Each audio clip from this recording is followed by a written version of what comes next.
السلام عليكم ورحمة الله وبركاته. الليلة معنا الدبابة الصينية تويب 99. هي أحدث دبابة صينية تصنيع محلي من شركة نورينكو.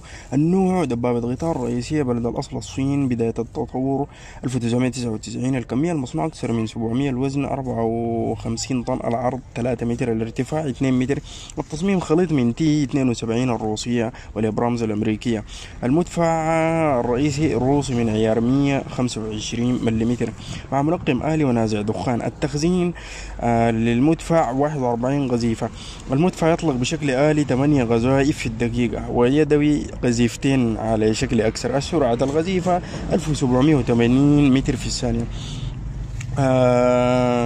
قادرة على خرق دروع من مسافة 2000 كيلومتر، 850 و 960. الميزة بتاعت الدبابة دي انها بتستخدم صاروخ AT-11. الصاروخ بيتوجه بالليزر.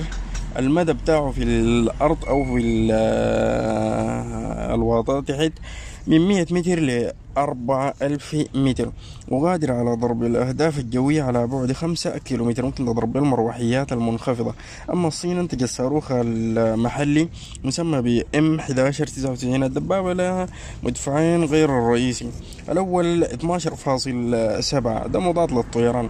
الثاني 7.62 وده بسعة 2000 طلقة. الدبابة دبابة غطاء رئيسي بامتياز، ممكن يستفيد منها الجيش السوداني في أغراض متعددة زي حراسة الحدود أو الحروب، حرب المشاة، أو حسب استخدامات الجيش بتفيده أو الغرض اللي هو عاوزه.